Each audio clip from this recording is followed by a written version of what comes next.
All right, guys. Name is Tyler, aka Nanogenix, and today, guys, I'm joined by Mr. Rhymestyle here to discuss. We're dueling. Yeah, we're to discuss Yu-Gi-Oh. You saw Dokkan in the video, but in the title, but we're actually gonna play Yu-Gi-Oh cards. We got you guys. We got you good. I don't have my cards with me, but Well, anyways, guys, we are talking about brand new mode on Dragon Ball Z Dokkan Battle, the JP version. Of course, for those of you that play global, this should be there sooner than later, as we discussed in a part 1 that you can find down below. Now, this is titled the bad side of this brand new mode. Now, for those of you that aren't subscribed to my boy over there, if you're not, go over there, hit that sub button. If you're new here, consider that sub button on my channel as well. But we did discuss the good over there. Unfortunately, this one is all focused on the negative side of this new mode. And not so, unfortunately, because there are a lot of people that will probably agree with a lot of stuff we say in this video. So, to also just kind of like keep it easy for discussions, take the good over there to part 1 and keep the bad mostly here. I mean, if you want to discuss both the good and bad in both videos, by all means. Yeah, but try to kind of like, just so it's easier to focus on discussing the good and the bad. Kind of spit like what's bad about it in the comment section below here. And then take the good stuff over there on part 1. Go ahead. So, what we're going to talk about, this brand new mode, which you can see actually to one of the sides of me. I can never remember which side it's actually on. But this new mode where you fight low-level people and they hit you for a stupid amount of damage, no matter what. And you even have type advantage, which now honestly seems pointless. Like, when you really think about it, the type advantage doesn't really, it's like, I mean, okay, but did it really matter? Because I'm still getting hit. Like, I don't have type advantage. You know what I'm saying? You know what's funny about that is we just spent the last, well, if you play as long as you did, last 2 years or months, depending on how long you played, getting cucked by these SRs and rares that pop up in the game. And now you're getting cucked in an actual gameplay mode, which I find hilarious. Like, oh, cool, great. First, Nappa screws me and, you know, spamming up my freaking multi-summons, but now he's actually literally screwing my godly team that I spent months crafting in this mode. I find actually hilarious. Yep. I will say something we didn't talk about in the good. I just want to say this really quick, and then we're gonna go back to the bad. But one thing I did like about this was that it was random. I liked that it was random. I liked that every time you went in, you weren't going to, well, most of the time you weren't going to play the same like outlet of people that you played before. I did like that part. I'm glad you said that. I'm glad you said that. Go ahead. No, go ahead. You. However, the one thing is that it just, I think we're gonna say the same thing here. You go ahead. The RNG. RNG is something that's really bad with this because, like, okay, so either you can jump in on a road where you have like 4 double team characters where it's like you got Jiro and Android 19 or Mercenary Tao and Shen, or you can get into like a mode where you have the Ginyu Force, the Bojack Squad, the Frieza Force. Oh, not Frieza Force, but really just Frieza and Turles. Turles and his crew. Yeah, well, Frieza and Zarbon, Dodoria, and then the Turles crew. It's like that part I really don't like. It's kind of bad that, you know, you have to really rely on RNG. Basically, when you start and jump into the mode, it decides whether or not you're gonna win or have a chance to win. Because, like, okay, to be fair, though, it is balanced out. Like, if you jump in and you fight against 5-cell juniors, they all have a lot less HP each individually, so you actually have a chance of one-shotting each boss. That part's good, yeah. But then you have to take out that many more characters that you have to deal with. And you also have 5 chances or 4 chances of getting super, because the thing is, they can super you multiple times. There's nothing that frustrated me more this past weekend, even though I enjoyed the mode, but I hated the fact that I would jump in and get super 3 times. Like, what the hell? Yeah, I'm like, are you kidding me? There is no surviving that. Well, without like, even actually not even without. Like, dude, even no. What's wild? Wee's active. Even with Wee's active. Yeah. What's wild is I tried running. I don't know if you tried Strike Janimba. I tried running it with Janimba, and he was getting super for like 90,000 still, 100,000. I'm like, yo, this is Janimba. He's built to like tank and guard. And not no more. No, the funniest one to me of all time was when I tried to use Tech Golden Frieza, which, as you guys know, reduces attack. He got supered for 40,000 plus. I'm like, are you kidding me? It's Frieza. He usually takes like 1,000 damage when he gets supered by other events. Same thing with SSJ3 Vegeta. He has like, what, an 80% reduction or something like that? Dude, I got supered with LR Gohan, who had like 90,000 defense with the setup that I had, and he took like 85,000 damage still. Yep. I'm confused. So, again, that's kind of the bad part, is that you have to rely a lot on RNG. It's not really skill-based. For example, let's say you jump in and in the first turn, beginning of turn, you take on the Ginyu Force, and all 5 of them decide to super you in the very first turn before you can make a move. You're done. You're done. It's game over. So, I mean, granted, again, the good part is it is free stamina. It's free stamina. You can try that 1,000 times, which is basically what I did all weekend. But at the same time, it's like if you end up getting like unlucky, let's say you make it all the way to end, you have like a near perfect run. You take out Giro and 19, the Frieza Fours, the Cell Squad, and then you get the Bojack. In the first turn, the entire Bojack squad all supers you. I mean, granted, you could have tried using an item like, let's say, Ghost Usher or something. Maybe you want to like save those items, but it comes down to like how you, taking the items and use them strategically throughout the actual duration of it.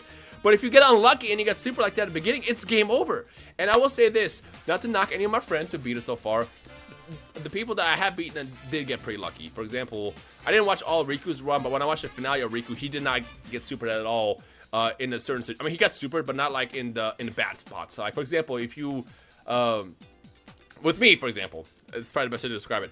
There's so many times last night or yesterday where I tried to actually do the event, and literally, like, I would get to, like, the second or third stage, and the beginning, before I can do anything, I get super 3 times, twice, 3 times, 4 times. Well, not 4 times, but 2 or 3 times. It's like, I was not set to beat this. Even if I used items, unless it was a Ghost Usher, of course, I was not set to beat that. So the RNG part is pretty bad. Yeah, which brings me to my next topic, which you talked on just a smidge. Talking about retro Dokkan. So for those of you that have been around before, like Gogeta and all of that, which even, no, I don't think Gogeta's event has anything, but, well, it does, but it's like, what, the Super Saiyan Link or something like that. Regardless. No, that was Janemba. Janemba, you have to use the Janemba, yes, that was Janemba's event. Regardless, these events have always, not always, but used to, back in the day, you were pulling for the characters in the Dokkan Fest because they had a specific skill. Weakness. Yeah, and skill. That you could use with them to beat things. So for like, Broly is a big one we go to because I think that was one of the first ones, right? Yep. And it has, you get the rampaging link. Isn't that what it is? Yeah. Or no, disables rampage. And that was the aspect to beat that event. Whereas in this, and that took some creativity and all that. This is literally, they just scaled everything. Attack boost 200%. I think that's what someone said. They reduced the damage by 50%. And the other thing that you and I actually talked about this months ago when we were talking about how like the direction that Dokkan is going and what we don't want to see. We talked about how these cards that come out every single couple weeks that are doing like 3 million, 4 million, 5 million damage is cool. But it's going to take away from that if they start introducing events where it tanks to that damage, where basically it doesn't matter if a card hits for that high, because when you do certain events, you don't hit that high. In this situation, LR Gohan could literally get a full field of orbs and he only hit for like a million, 1.5 million, or 2 million. Yeah. I think on average I was hitting about 2.5-ish. But like normally if you do a full field of purple orbs or orbs in general, you're hitting for like 4 or 5 million. So it's like they greatly reduce the damage and also takes away from the specialty of the cards. But again, I guess this is kind of their way of balancing out like these overpowered units that they released. And again, it's just lack of creativity. That's the only problem. Definitely. Maybe instead of just doing stuff like we did with Janemba and Super 17, let's just increase the attack and lower the defense, or increase the attack and lower your attack output. That's a good point. Super 17 is even way more recent. Super 17 and Janemba's dodge functions were awesome. I loved it and I hated it. The farming of Janemba super attack like literally killed me. I never want to do it again. Yeah, no, I said I will not do it on global. Like if I pull Janemba, he will be getting Elder Kai's if I want SA10 him. He will not be free to play SA10. No, never again. You know what surprised me? I didn't talk about that in my video because again we're focusing on that here. What surprised me is the fact that they released this mode before Boss Rush 6.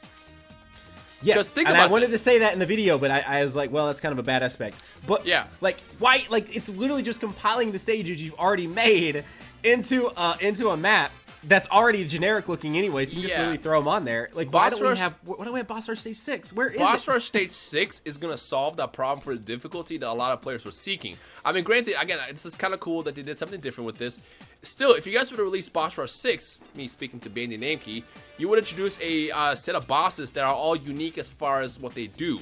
You would have to go through Gogeta. You would have to go through, what's his face? Janemba, who dodges like Super crazy. 17. You're going to use most of your items against Janemba. You're going to have to go against Super 17, who has the barrier. Broly, like, that itself, I feel like, is like the true difficult test. And then they give us that'd be the last one. I'm sure we're going to get Boss Rush 6 at some point in the next couple of weeks/months. I don't really know what's going on with it yet.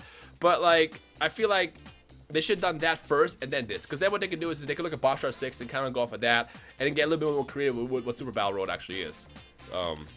And then the one other thing I wanted to say, the bad, is that they were touting this as a new mode. And while yes, we've seen what they've done with the new mode, and none of us really like Battlefield. We all saw it. We were all super hyped. We were all like, yes, we get to use our characters in a new way. And then it wasn't very fun. But I was so excited because they said new mode, and in my brain I thought like PvP. New mode, like not like I'm popping bubbles still, but like something completely different. And then it was just this. I would have been excited to get player versus player again. I mean, Yeah, it's something that that'll be too, really, but- really difficult to implement. I understand that, but again, it's not our job to figure it out as the players or the consumers. Yeah, no, it's the yeah creators figure who it are out. getting paid lots of money to Yeah, do it. but like the thing that I was gonna point out is also the reward. While it's cool to get a very unique LR reward, for what you have to go through for that, it's kind of a awful reward too. yeah, you Like get that go on lot is more not a dra- good you get go a on. lot- It's you get it's a got lot a more cool. dragon stones from boss rush. than Dude, do you get from one this. stone for completing these events. Are you kidding me? Well, I you get I think 5 in the missions or something like that. I think if you could beat the whole thing, you beat all 10 stages, you get I think 50 dragon stones. But on boss rush, you get like Dude, you beat- 150 exactly. or something for all You those. beat one boss rush stage, you get like 30 stones. But you beat Yeah. one of these stones. Oh, here's a stone. Go ahead, use it for replenishing your stamina that you didn't even use for this. I'm like, what is this reward? Well, you Guys, get Elder like, Kais. You get those Grand Kais too, though. I oh, well, guess. you get the Grand Kais too, but still, like, I mean, that's still like what, a super attack out for that specific type. Yeah. Whoop-de-doo. Like, So- they could have done a lot better with the reward. The reward, in my opinion, was awful. If they're gonna go for an LR, they should have done something more unique. Maybe they could have given us a Spirit Bomb Goku for that, as opposed to the 1,000 name bonus. But I mean, again, it is kind of cool that you get an LR at the end of the day. And we talk about the good on my channel in part 1. We do. But it just, for what you have to go through and almost breaking your phone out of frustration and rage, it should have been better. It's one stone? Get out of here. Yeah, when I saw that, I was like, well, for one, I didn't know it was gonna be this hard, and then of course it's really hard, and I'm like, God, I'm gonna do all this for a stone, and Dude, then I gotta do it. I didn't know that was a reward until I watched Riku beat it, and I was just blown away. I was like, did he just get one stone? Are you kidding me? Yeah, but I mean, there's a mission though. When you complete it, there is a mission that you go and you collect, and you get more. But still, it's like, Yeah. not 30 or anything like that. Anyways, there you go, guys. That's kind of how we're feeling. Well, we forgot one of the biggest bads, and that's the fact that this is designed not for everybody. Yeah, no, and there is that too. Obviously, it's not designed for everyone. Obviously, you have to go into it with very specific teams, which we kind of talk about as a good part too, because there is a good part to it. But you do especially need very, very, very specific units because there's really, I don't see how a free-to-play team would win this. I just don't.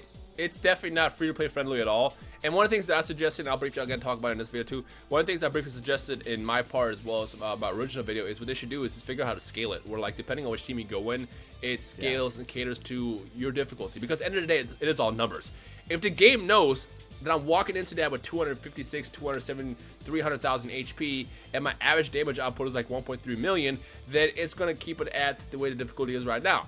If the game sees me walking with double 70% leads, where I only have like 150,000 HP. Yeah, the bosses aren't going to be hitting you for 50,000, 60,000 in neutral and supering you for 150k. They'll do for a lot less because it recognizes what you're running. And therefore, what this does then is it allows anybody to jump in, even if you jump in with a team of Cybermen. Because at the end of the day, it's still going to be difficult. Whether you have 300,000 HP or 20,000 HP, it'll notice that and it'll still do essentially the same amount of damage. So I guess percentage based. So like, let's say you're walking there with 20,000 HP. Instead of taking 50,000 damage on neutral, you're going to be taking like 5,000 damage on neutral or like 3,000 damage. And when they super you'll be taking like 8,000 damage as opposed to like 150,000 damage because the game knows you have 20,000 HP. So it's like, that's what I meant by scaling, because then that allows anybody to try it. Whether you're a whale or a free-to-play player, you just got the game, you had the game for months but didn't get good cards, anybody could try it. And I think that would be really, really cool. But at the same time, I also understand that this is supposed to be end game material that's kind of designed to go after the players who've been playing for a long time. It is. It is totally not. It's not designed for everyone. But I see where you're saying that it should be. It's like, because there is possibility for you to have been playing this for 6 months and you still don't have the cards that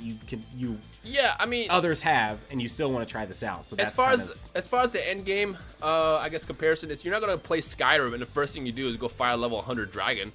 Or RuneScape and fire level 100 dragon. No, you're gonna get bodied. You're gonna go out there and get trained and stuff. But again, as you said, you might not necessarily get all the right equipment and cards to do it. So that's why they should probably figure out a way to scale it so anybody can actually try it. But again, the good news is it's free stamina. It's around every single weekend, and it's there for indefinite. And if they do actually scale it, I think it'll be cool, because then it's like no matter what metas come around, it'll still be something that'll be relevant years down the line if the game It's lasts outdated, that long. which Yeah. I didn't think about that until you said that in the other video too. So Yep. there you go, guys. That's how we are viewing this from the bad side of it. We do have a good side, so it's not all negatives. You guys can go check that out down in the description below over at my boy Rhymestyle's channel. Guys, if you're new here, consider subscribe. If you guys enjoyed today's discussion about the brand new mode here on Dokkan Battle, before you consider end the it, like button. What's that? to those watching this, how many people here would love to see me duel Nano and Duel Links? Speak up now. That too. Speak up That now. too. Comment it right now. If there's enough comments, we'll do this week. Because Yes, again, I don't know if yes, people yes. actually want to see that. So like seriously, I send feel me like feedback. there's gonna be someone out there that wants to see that. I don't know. I guess we'll have to see in this video. All right, guys. Have a great day. Keep on keeping on. Nano, Rhyme, signing off. Let us know down below if you want to see some Duel Links content between the both of us. And we'll see you guys in the next video. Bye, guys.